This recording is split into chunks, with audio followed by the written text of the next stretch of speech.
Sa mga na-recover na video ng mga investigador ay doon nila nakita ang isang 15-minute video na aktwal na paliligo ng kanyang stepdaughter sa banyo. May isang video din na nakuha sa CP nito na kung saan pumasok ito sa kwarto ng kanyang stepdaughter at tumayo sa harap ng kama nito at doon ay nagsarili at nagparaos.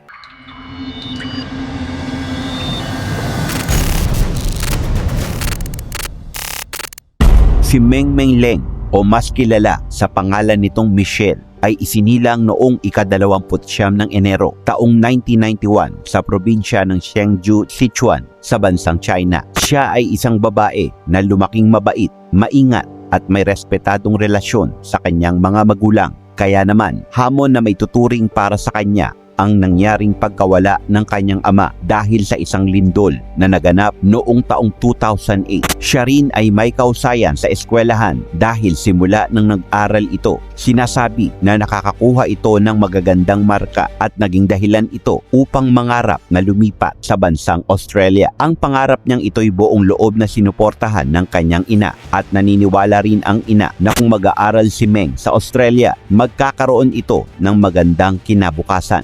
Ano nga ba ang kahihinatnan ng pag-abot nito ng pangarap? Alamin natin ito sa pagpapatuloy ng ating istorya. Taong 2011, sumali si Michelle sa University of Technology sa Sydney kung saan ang pagsali niya rito ang nagbibigay daan sa kanya upang matupad ang matagal na niyang pangarap. Ang tiyahin naman ni Michelle na kapatid ng kanyang ina na naninirahan sa Australia ay nag-alok ng silid sa pagmamay-ari nitong apartment. May anak ito na sinasabing mas bata ng 2 taon kay Michelle. Taong 2012, nag-asawa ang tiyahin ni Michelle na noon ay 44 na taong gulang na si Derek Barrett na 20 taong gulang na mas bata rito. Si Derek noong mga panahong iyon ay pansamantalang walang hanap buhay sa larangan ng IT at ito ay matanda ng 3 taon kaysa kay Michelle. Mula rito, sina Michelle kasama ang kanyang tiyahin, pinsan at si Derek ay naninirahan ng magkakasama sa suburban Cappsie, New South Wales. Sa mga unang taon, maayos ang kanilang naging pagsasama. Naging mahusay pa rin si Michelle sa kanyang pag-aaral at sa katunayan ay pumasa rin ito sa kanyang mga pag-aaral. Natuto itong makipagkaibigan at nakahanap din ito ng part-time job sa mga bakante nitong oras. Simula taong 2016 naman, naging madalas ang pag-alis ng bahay ng tiyahin ni Michelle dahil nagtatrabaho ito sa Wollongong at ang tanging kasama na lamang ni Michelle sa apartment ay ang kanyang pinsan at si Derek. Buwan ng Abril taong 2016, naglalakbay ang tiyahin ni Michelle para sa isang business trip at inaasahan ito na makababalik sa ika-24 ng Abril. Ika-21 ng Abril, si Michelle na noon ay 25 taong gulang ay kasama ang kanyang mga kaibigan at nang bandang tanghali na ay sumakay ito sa isang bus mula sa University of Technology Sydney patungo sa isang shopping mall sa downtown. Batay sa mga kuha ng kamera ng lungsod, nakuhanan si Michelle habang namimili sa Pitt Street sa Central Business District ng Sydney bandang 3:00 ng hapon. Nakita ito na mag-isa at batay rin sa kuha ng CCTV ay wala ritong makikitang anumang problema at kahina-hinalang galaw.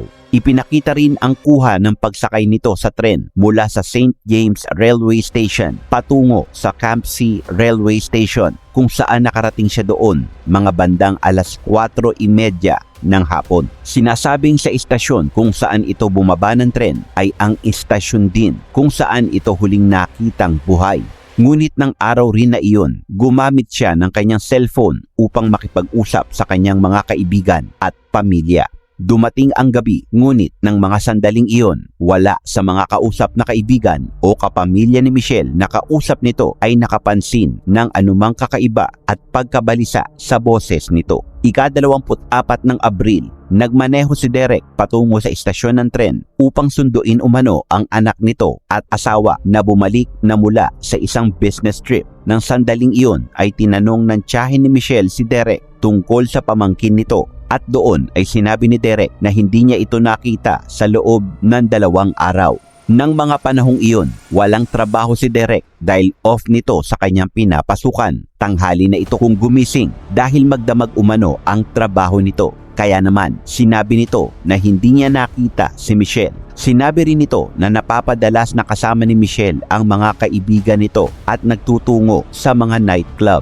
Ang pinsan naman ni Michelle ay madalas manatili sa bahay ng mga kaibigan nito. Kaya naman, ilang araw rin niya itong hindi nakita. Dahil dito, sinasabi na mula ika-22 ng Abril ay wala nang nakakita kay Michelle at nakapatay na rin ang cellphone nito at ito ay nakakapanibago dahil araw-araw umano ito kung makipag-ugnayan sa mga kaibigan o pamilya nito sa China. Nakababahala rin umano na hindi man lang nag-o-online si Michelle sa kanyang mga social media accounts. Kaya naman, iniisip nila na may masamang nangyari rito. Sinuri naman ng tiyahin ang kwarto ni Michelle sa pag-asang mahahanap kung saan ito posibleng magtungo. Ang kwarto ay sinasabing nasa maayos na kalagayan, nasa maayos na lagay ang mga gamit nito at tila nawala na lamang ito umano ng tila hangin. Kinabukasan, nagtungo ang tiyahin ni Michelle at ang asawa nito sa istasyon ng mga pulis. At doon ay nagsumite ng missing person report. Nag-abiso rin sila sa embahada ng China kaugnay ng pagkawala ni Michelle. Sinabi ni Derek sa pulisya ang huling beses na nakita niya si Michelle at sinabi naman ng tiyahin na kababalik lamang niya galing sa isang business trip. Sa kasamaang palad naman ay natagpuan ang katawang walang buhay ni Michelle nang sandaling ipinasa sa mga pulis ang report. Bandang alas 11 ng umaga noong ika-24 ng Abril, sinasabing may ilang tumawag sa pulisya na nagsabing may natagpuan silang katawan na lumulutang sa tubig malapit sa snapper point na sinasabing may 80 milyang layo mula sa Camp C. Nang kaparehong araw, iniulat ng ilang Australian news outlets ang pagkakakita sa katawan ng isang babae. Sa ulat ay sinasabing natagpuan ang babae na nakaharap sa loob ng blowhole sa New South Wales sa Central Coast. Nang sandaling iyon, sinabi ng mga pulisya na hindi na talagang matutukoy ang sanhi ng pagkawala ng biktima. Nang matukoy naman ang pagkawala ng biktima ay magsasagawa ng post-mortem na pagsusuri. Ayon naman sa isang rescue, hindi rin tiyak na masabi kung gaano nakatagal doon ang katawan ng babae o kung paano ito napunta doon. Agad na kinumpirma ng mga pulis ang impormasyon ni Michelle sa babaeng natagpuang walang buhay at doon ay nakumpirma ang balita. Sinabi ni Inspector Jubilin na ipinarating sa miyembro ng pamilya ng biktima ang masamang balita. Humiling ang pulisya na kung sino man ang may alam sa nangyaring incident ay lumapit sa kanila nang sa gayon ay madaling matukoy kung sino ang may kagagawan ng insidente. Nang matanggal naman ang katawan sa tubig, nakitaan ito ng ilang sugat na sinasabing natamo ng biktima dahil sa lubhang pagkakabugbog at sa resultang lumabas sa ginawang otopsiya, sinasabing nagtamo ng higit 30 na tarak na punyal sa katawan ang biktima. Sinubukan din umanong dumepensa ang biktima kaya naman nagtamo ito ng ilang sugat sa braso. Ilang araw matapos ang nangyari kay Michelle, nagtungo sa Australia ang ina nito na hindi rin lubos maunawaan ang nangyari sa anak. Sa pagsasagawa naman ng investigasyon, nakapanayam ng investigador ang tiyahin ng biktima at ang asawa nito na si Derek. Sinabi ni Derek na noong Huwebes ng gabi ay huli niyang makita si Michelle kung saan ay sabay silang naghapunan at nanood pa sila ng pelikula. Kinabukasan, nang magising umano siya ay wala na sa bahay si Michelle at nang siya ay matulog ay hindi pa rin bumabalik ang babae. Kaya inisip niya na marahil ay nagsasaya lamang ito kasama ang mga kaibigan nito. Kinabukasan, wala pa rin umano si Michelle. Kaya naman, tinanong niya ito kung ayos lamang ba ito o kung uuwi ba ito sa pamamagitan ng pagpapadala ng mensahe nito. Ngunit hindi umano ito nabasa ang mensahe. Sa kabilang banda, wala namang masabi ang tiyahin ng biktima dahil nasa business trip umano ito. Sa pagsusuri naman ng Facebook account ng biktima, natuklasan na meron itong dinedate na isang Australian na lalaki. Ngunit binasura rin ito ng mga pulis dahil umano meron silang isang suspect na iniimbestigahan. At ito ay si Derek na siyang huling tao na nakasama ng biktima bago ito mawala. Ipinatawag si Derek upang sagutin ang mga tanong ng mga pulis, ngunit tumanggi itong sagutin ang mga tanong at sa halip ay humiling ito ng abogado dahilan upang arestuhin ito bilang pangunahing suspect sa insidente. Napag-alaman din ng mga pulis na nasa lugar siya nang sandaling matuklasan ng mga pulis ang katawan ng biktima.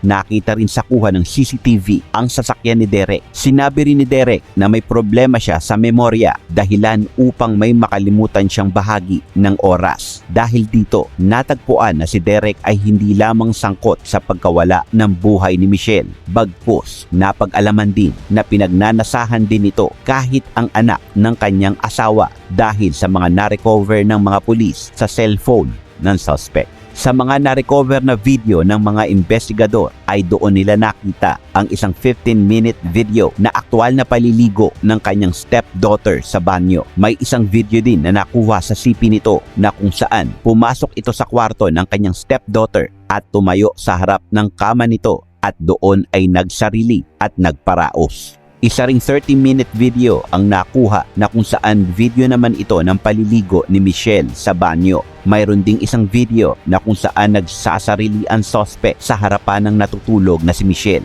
sa kanyang kama. Sinasabi na nakauwi pa ng bahay si Michelle at nang maghating gabi ay doon na ginawa ni Derek ang plano, dahilan upang hindi na ito makita pa kinabukasan. Nakita ng mga investigador sa larawan ni Michelle na nakatali at walang saplot na nakahiga sa kama at doon din ay bakas ang takot sa mukha nito. At dito napagtanto ng mga investigador na hindi na kinaya ng kademonyohan ng utak ni Derek, kung kaya't ang mga pantasyang nabuo niya sa utak niya kaya niya naisakatuparan. Bandang hapon umano ay bumalik din sa bahay ang pinsan ni Michelle, ngunit nang sandaling iyon ay wala itong kaalam-alam na nakatali sa kwarto si Michelle.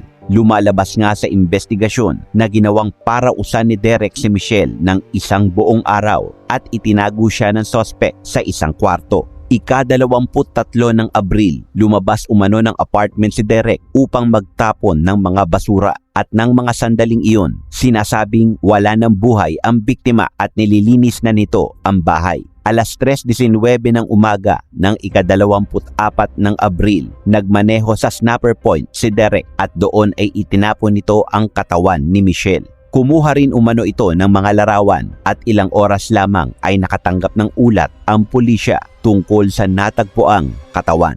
Hinatulan ng kaso si Derek Barrett ng 27 bilang kasama ang mga paratang ng hindi legal na pagkakakulong, sikretong pagbivideo sa walang saplot na katawan ng kanyang stepdaughter at pagkitil ng buhay ni Michelle. Sumulat si Derek sa kanyang asawa at humihingi ng tawad sa pamilya ni Michelle at doon ay magbabayad ito sa kasalanang ginawa nito at sinentensyahan ng 46 na taong pagkakabilanggo. Buti nga sa kanya. So ngayon, alam mo na ha?